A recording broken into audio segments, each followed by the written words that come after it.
मेरा नाम है अमित खट्टर और आज हम करने वाले हैं मास्टर कैम्प के अंदर बहुत इम्पोर्टेंट टॉपिक, वो है स्टॉक मॉडल। तो सब स्टॉक मॉडल करने से पहले हमारे को एक मशीन लेनी पड़ेगी। स्टॉक मॉडल का मतलब क्या है कि हमारे को एक ऐसा मटेरियल चाहिए। मैं एक स्टॉक मॉडल क्रिएट करके दिखाता हूँ। एक स्टॉक मॉडल क्रिएट कर रहे हैं बाउंड्री बॉक्स के साथ इस सॉलिड ऑब्जेक्ट कि ये मेरा मटेरियल है जिसको मुझे काटना है, ठीक है। और उससे पहले इसका नाम देना है, तो इसका नाम रख देते हैं मेन, ठीक है भाई। मेन स्टॉक जो मेरा है, तो अगर मैं यहाँ पे स्टॉक दे देता हूँ, इसका कोई कलर भी दे सकता हूँ, ब्लू कलर दे देता हूँ, ठीक है। और मैं अगर इसको ओके कर देता हूँ तो हमारे पास यहाँ पे एक स्टॉक बन जाता है जिस मटेरियल को मुझे काटना है। अब कई लोग बोलेंगे कि ये चीज़ हम स्टॉक सेटअप से भी कर सकते थे, है ना। तो ये बात सच है कि हम ये चीज़ स्टॉक सेटअप से भी कर सकते थे। बस स्टॉक सेटअप से हमारे को जब भी देखना देख नहीं सकते थे। अगर मैं इसको स्टॉक सेटअप को हाइड भी कर सकता हूँ, ऑन भी कर सकता हूँ, किसी भी बात, ठीक है। अब कोई बोल सकता है कि जी स्टॉक सेटअप में अगर मैं यहाँ से बाउंड्री बॉक्स ले लूँ और यहाँ से ओके करके इसको सॉलिड कर दूँ तो ये मुझे नज़र आने लग जाएगा। बात सही है, ठीक है। तो ये ऐसे भी किया जा सकता है, ठीक है। पर इसका ये चीज़ और वो चीज़, इन दोनों में हमने डिफरेंस भी सीखना है कि इन दोनों में फ़र्क क्या है, ठीक है।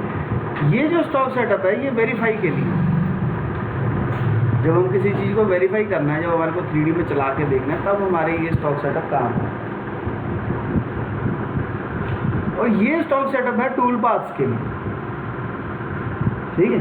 तो दोनों में डिफरेंस है। जब मैं ये स्टॉक सेटअप ले रहा था तब भी यहाँ पे वही सेम ऑप्शन है। यहाँ पे स्टॉक मॉडल भी है, यहाँ पे रेक्टेंगुलर भी है, यहाँ पे स्टॉक सेटअप भी है। स्टॉक सेटअप का मतलब ये वाला स्टॉक सेटअप, भाई जो तुमने वहाँ लिया हुआ है वही वाला लेना है। हमने रेक्टेंगुलर लिया, हम रेक्टेंगुलर ना लेके हमने कहा स्टॉक सेटअप, जैसा स्टॉक में दिया है तुमने वैसा, ठीक है। तो यानी कि ये दोनों में डिफरेंस होगा। अब इस स्टॉक सेटअप का फ़ायदा क्या हुआ, इस वाले को हाइड कर देता हूँ मैं, ताकि मुझे मेरा ये वाला ही नज़र आए जब भी चाहिए। तो इस वाले को देखने के लिए मुझे यहाँ से ऑन करना है। अब मैं क्या करूँगा, मैं एक सिंपल, बहुत ही सिंपल एरिया रफिंग का टूल पाथ चलाता हूँ, जिसमें मैं सारी बॉडी सेलेक्ट कर लेता हूँ और थोड़ा सा स्टॉक दे देता हूँ 1 mm का वॉल्स पे और 1 mm का फ्लोर पे। टूल पाथ कंट्रोल के लिए मैं बाउंड्री बना लेता हूँ कि मुझे इस बाउंड्री से बाहर जाना नहीं है। और टूल मैं दे देता हूँ एक छोटा सा 20 mm का टूल ले लेते हैं हम, क्योंकि रफिंग का ऑपरेशन कर रहे हैं तो ज़्यादा बड़ा भी ले सकते हैं, हम सिर्फ समझने के लिए 20 mm का लिया। अब जो नई चीज़ है इसमें, अभी हम क्या करते थे, कटिंग पैरामीटर दे के, स्टेप डाउन दे के, स्टेप ओवर दे के इसको ओके कर देते, तो ये टूल पाथ चल पड़ता है। अब मास्टर कैम्प में जब हम टूल पाथ चलाते हैं तो उसको नहीं हमने बताया कि काटना क्या है। ये जो स्टॉक सेटअप है इसका कोई मतलब नहीं है, लेना देना नहीं है इसके साथ, इस टूल पाथ के साथ। तब तक नहीं लेना देना जब तक मैं पैरामीटर में जाके स्टॉक देता नहीं। मैंने कहा मुझे स्टॉक देना है, कौन सा मटेरियल काटना है। मैंने कहा जी वन अनदर ऑपरेशन, जो ऑपरेशन मैंने कर रखा है, कौन सा कर रखा है, स्टॉक मॉडल कर रखा है, मुझे ये वाला मटेरियल काटना है, ठीक है। अगर मैं यहाँ पे छोटा बना दूंगा तो छोटा कटेगा, बड़ा बना दूंगा तो बड़ा कटेगा। ओके कर दिया और फिर से रीजनरेट कर। जब भी रीजनरेट करेंगे तो ये हमारा टूल पाथ क्रिएट हो, ठीक है। अब इस टूल पाथ ने, ध्यान से समझने वाली बात है कि इस टूल पाथ ने ये वाला स्टॉक मॉडल काटा, ठीक है। तो अब इसको काटने के बाद बचा क्या, उसके लिए मुझे एक वेरीफाई करना पड़ता था। अब वेरीफाई तब तक नहीं होता था जब तक स्टॉक मॉडल ना दो। तो प्ले करेंगे तो उसने ये हमारा मटेरियल काट दिया। अगर मैं यहाँ पे वेरीफाई में कंपेयर ऑन कर लेता हूँ और मॉडल भी देखता हूँ तो ये हमारे को ऐसे कंपैरिजन दिखाता है। पर प्रॉब्लम ही यही थी कि यहाँ पे तो मुझे वेरीफाई करके दिख गया, यहाँ पे जब मैंने वेरीफाई किया तो मुझे ये दिख गया कि कहाँ कहाँ मटेरियल बचा हुआ है।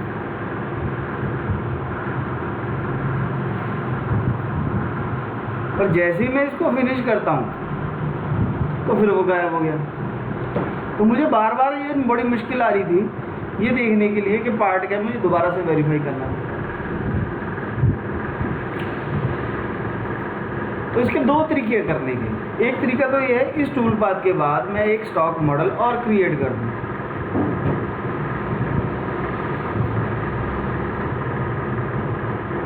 तो स्टॉक मॉडल किसका क्रिएट करना है? इस जो बाउंड्री बॉक्स है। सोर्स ऑपरेशन कौन सा है? पहले नाम देना पड़ेगा। इसका नाम दे देते हैं हम आफ्टर रफिंग। ठीक है, रफिंग के बाद जो बचा तो लेफ्ट रख देते हैं इसका नाम, लेफ्ट अंडरस्कोर रफिंग। ठीक, कि रफिंग के बाद जो मटेरियल बचा वो देखना चाहते हैं। तो सोर्स ऑपरेशन कौन सा हो गया? रफिंग। अब स्टॉक मॉडल नहीं हुआ, अब रफिंग हुआ। तो कंपेयर किसके साथ करना है? मैंने कहा जी सॉलिड मॉडल के साथ।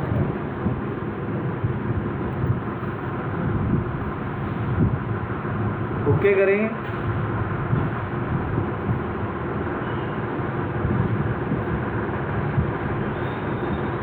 जब भी ये हरे रंग का बटन आए तो इसका मतलब इंतजार करें। अब मैं ये पहले वाले स्टॉक मॉडल को हाइड कर दिया, दूसरे वाला स्टॉक मॉडल हमारे को दिख रहा है। टूल पाथ को भी मैं हाइड कर देता हूँ। तो अब हमारे को यहीं पे नज़र आने लग गया कि मेरा क्या क्या चीज़ दिख रही है। अगर इसको और अच्छे से देखना है तो हम यहाँ पे जाएंगे वेरीफाई व्यूअर के अंदर। व्यूअर में हमें क्या दिखेगा? इसको सिलेक्ट करके फिर व्यूअर। व्यूअर में हमें अभी क्या दिख रहा है?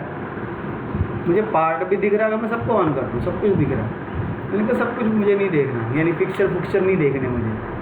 ठीक है, उसके बाद मुझे सॉलिड मॉडल भी नहीं देखना। अब यहाँ पे तीन चीज़ें हैं, लेस, ग्रेटर और मैक्सिमम, मिनिमम। मैं कहा मिनिमम मैक्सिमम भी नहीं देखना, लेस भी नहीं देखना। तो ये ग्रेटर बच गया। अभी जो जो मटेरियल बचा है काटने के लिए, तो जो रफिंग ने छोड़ दिया। लेस क्या है? जो बिल्कुल कट चुका, टॉलरेंस दिख रही है, जहाँ बिल्कुल मटेरियल बचा नहीं है। और मिनिमम मैक्सिमम ये है। अगर हम इसको ग्रेटर वाली साइड कर देंगे तो ये है।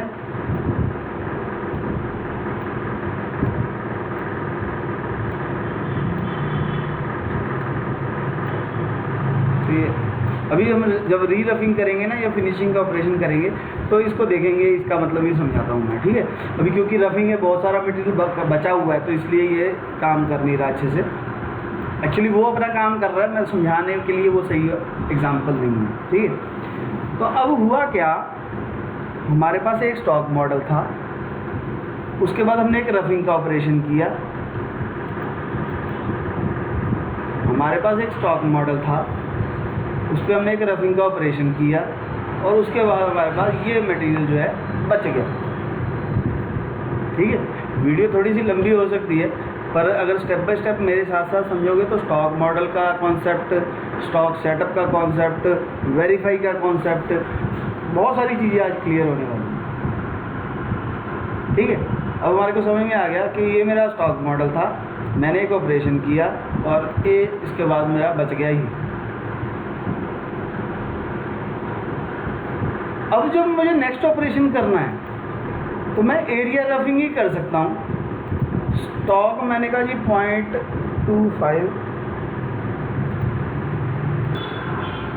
0.25 का मैंने स्टॉक दे दिया। अब टूल पाथ कंट्रोल में बाउंड्री जैसे पहले दी थी बिल्कुल सेम मैंने बाउंड्री दे दी। ठीक है, उसके बाद मैंने स्टॉक में बोला कि ये वाले टूल पाथ ने जो मटेरियल छोड़ा है वहीं चलना है सिर्फ, ठीक है। तो इसलिए मैंने स्टॉक मॉडल बनाया ताकि मैं वहीं चला सकूं। नहीं तो आप मास्टर कैम को क्या पता भी उसने कहाँ चलना है, उसको बताना पड़ेगा ना मटेरियल कहाँ है। तो मटेरियल कहाँ है वो हमने बता दिया, स्टॉक सेटअप कर दिया, कटिंग पैरामीटर में गए, बाकी सारा कुछ सेम है, कुछ भी चेंजेस नहीं मैं कर रहा, ठीक है। तो एक चीज़ हमारे को चेंज करनी पड़ेगी उसमें स्टेप डाउन, क्योंकि हमारे पास 1 mm मटेरियल था तो 2 mm का स्टेप डाउन कैसे हो सकता है। तो मैंने इसके 0.25 का स्टेप डाउन कर दिया।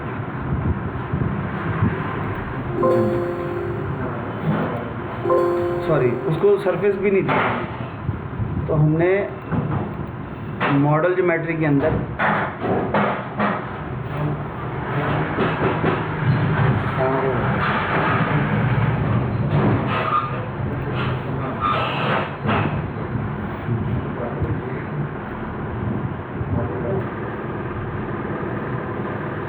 तो अब ये हमारे पास मटेरियल ऑपरेशन जनरेट हो गया। ये सिर्फ वहीं चला है जहाँ पहले वाले ने मटेरियल छोड़ा। दूसरी बात, अब इसने क्या मटेरियल छोड़ा, उसके लिए मुझे एक बार फिर से स्टॉक मॉडल क्रिएट करना पड़ेगा इस पर्टिकुलर ऑपरेशन के लिए। तो इसको हम रख देते हैं नाम इसका रेस्ट है, चाहे तो इसका कलर भी हम चेंज कर सकते हैं, ठीक है। अब सोर्स मॉडल क्या हो गया, मैं कहा जी ये, और कंपेयर किसके साथ करना है, मैंने कहा जी पूरी सॉलिड बॉडी के साथ।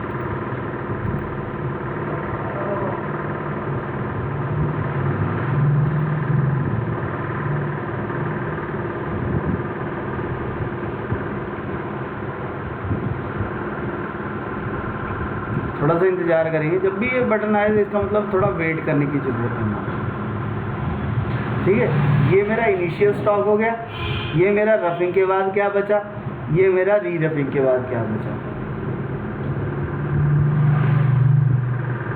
तो ये हमारा री रफिंग के बाद बचा। अब अगर मैं इसको वेरीफाई को व्यूअर को ऑन करके दिखाऊं तो यहाँ पे 3 ऑप्शन है। ग्रेटर इसको बंद कर देता हूँ, इसको भी बंद कर देता हूँ।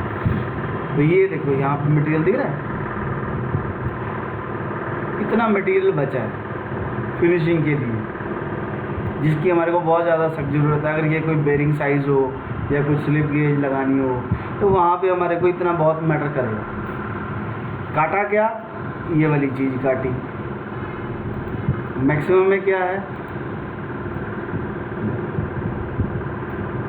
ठीक है। ब्लू वाले में टॉलरेंस नहीं है, ग्रीन वाले में टॉलरेंस है, ठीक है। तो अब जो चीज़ हमारे को देखनी है वो हम ऑन कर सकते हैं, जो चीज़ हमारे को नहीं देखनी है हम उसको ऑफ कर सकते हैं। अब यही चीज़ जो है, वैसे तो हमारा टॉपिक यहाँ पे ख़त्म हो जाता है, पर एक चीज़ और भी है कि अब मुझे अगर मान लो इसको वेरीफाई करना है तो ध्यान से देखो पूरा बॉक्स आ गया, जबकि आना क्या चाहिए, रफिंग ने जो मटेरियल छोड़ा। क्योंकि अगर मैं इसको ऐसे ही चला के देखूँगा तो सारा गड़बड़ हो जाएगा, क्योंकि ये तो वहीं चल रहा है जहाँ पहले वाले ने मटेरियल छोड़ा है। तो यानी कि ये वेरीफाई करने का तरीका गलत है। तो उसके लिए हम क्या करेंगे, यहाँ पे जाएंगे सिमुलेशन ऑप्शन में। सिमुलेशन ऑप्शन में मैं जाऊँगा स्टॉक मॉडल में, और मैं इसको बोलूँगा कि लेफ़्ट रफिंग ने जो मटेरियल लेफ़्ट किया है मुझे वहाँ चलना है।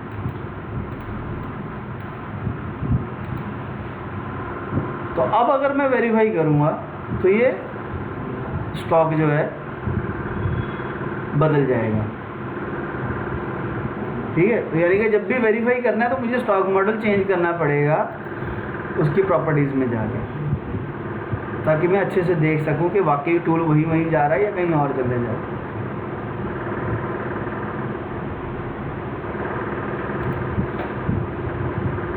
ठीक है। तो जब मेरे को इसको वेरीफाई करना है तो मुझे यहाँ पे मेन करना है, जब मुझे इसको वेरीफाई करना है तब मुझे यहाँ पे रेस्ट रफिंग करना है। और अगर मुझे यहाँ पे एक और टूल पाथ चाहिए, मान लो मैंने यहाँ पे चला दिया हाइब्रिड चलाते हैं। हाइब्रिड में मैंने सारा कुछ सेलेक्ट करके फिनिशिंग करना चाहता हूँ। बाउंड्री दे देते हैं ताकि ये कॉर्नर पे ना चले, और टूल भी मैं बॉल नोज दे देता हूँ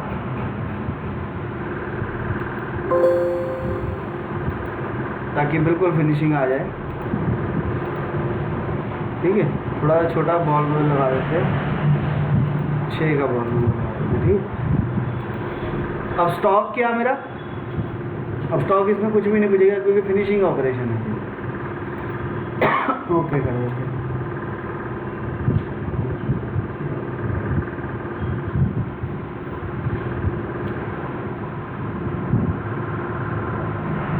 थोड़ा सा इंतज़ार करेंगे। मेरे हिसाब से समझ में आ गया होगा कि स्टॉक मॉडल का कोई यूज़ कैसे करना है हमने, है ना, कि हमारे को मॉडल के अंदर मेरे को स्टॉक मॉडल का फ़ायदा क्या है और उसको यूज़ कैसे करना है। देखो बिल्कुल फिनिशिंग हो गई। अब मैं इसका एक स्टॉक मॉडल और क्रिएट कर देता हूँ, फाइनल। अब सोर्स क्या है, ये वाला ऑपरेशन। ठीक है, स्टॉक क्या है, मेरा पार्ट है। ओके,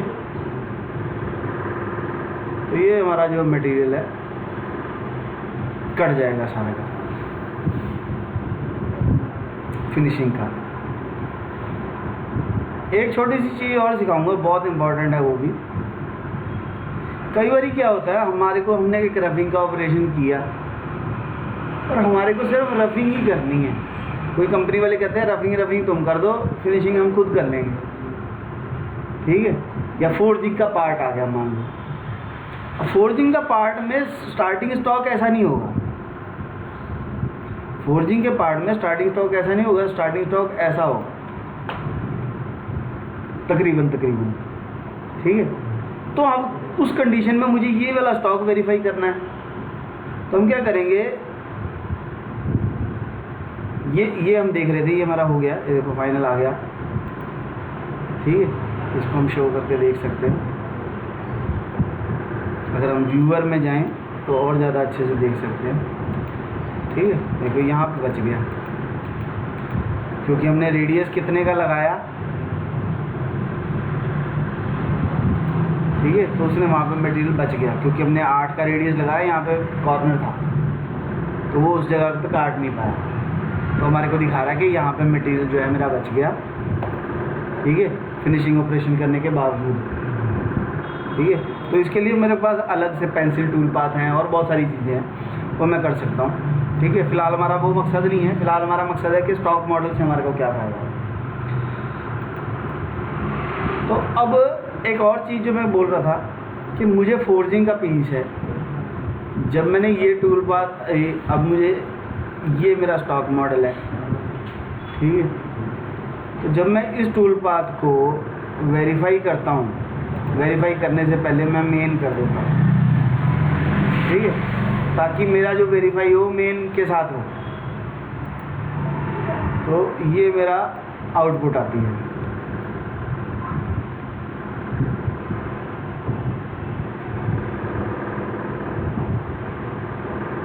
इस वीडियो को ना 2-3 बार देखना पड़ेगा, तब जाके वाकई में क्लियर होगा कि हम क्या करना चाह रहे हैं। तो ये मेरी आउटपुट आ गई। मैं क्या कर सकता हूँ, मैं यहाँ पे वेरीफाई के अंदर जाके इस स्टॉक मॉडल को सेव कर सकता हूँ एज ए STL फाइल। अब फ़ायदा क्या हुआ इस फाइल का मैं बताता हूँ, एक मिनट सेव हो जाए। हम इस STL फाइल को एज ए स्टॉक ले सकते हैं। जब हम कोई कंपोनेंट लेके आते हैं और हमारे को मतलब पहले ऑपरेशन में चोरस बॉक्स की बजाय मैं इस STL फाइल को ब्राउज करके एज ए स्टॉक ले सकता हूँ। ठीक है, तो इसलिए हम इस फाइल को सेव कर रहे हैं। तो फाइल हो गई सेव, T के नाम से सेव हुई है। ठीक है, मान लो यहाँ पे मेरे पास कोई टूल पाथ नहीं है, मैं एक नई मशीन ले रहा हूँ, नया सेटअप। ठीक है, इस वक्त मेरे पास कुछ नहीं है, इन सबको मैं हाइड कर देता हूँ। ये मेरा पार्ट है, ठीक है। मान लो ये मशीन है ही नहीं। अब स्टॉक सेटअप के अंदर मैं सॉलिड की जगह फाइल लूँगा और यहाँ से मैं ब्राउज़ कर लूँगा अपनी फाइल जो मैंने सेव करी है। अब वो सेव कहाँ गई?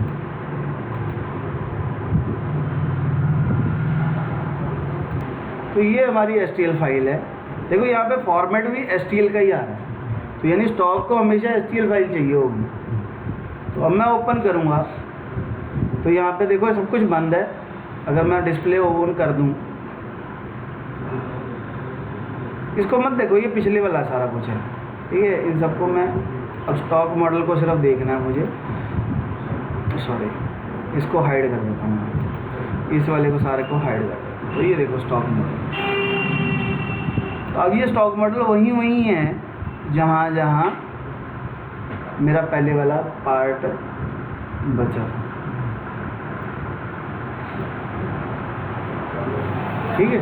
तो यानी ये सारा हमारी कहानी थी कि अगर मैं वेरीफाई करके भी उसको सेव करके यहाँ पे ला सकता हूँ। ये लंबा काम हो जाता, पहले फाइल करते, सेव करते, फिर ब्राउज़ करते।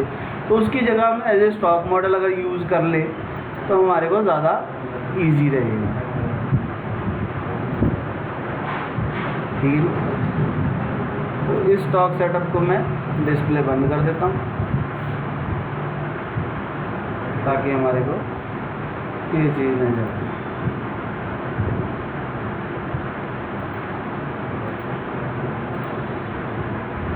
ठीक। तो मेरे हिसाब से तो काफ़ी चीज़ें मैंने समझा दी। वीडियो को 2-3 बार देखना है। अगर प्रैक्टिस करने के लिए ये मॉडल चाहिए तो मेरे को मेल करो, व्हाट्सएप करो, मैं आपको मॉडल भेज दूँगा। और अगर चैनल की ग्रोथ चाहते हैं तो चैनल को ज्वाइन करना है, सब्सक्राइब करना है और लोगों के साथ शेयर करना है, ठीक है।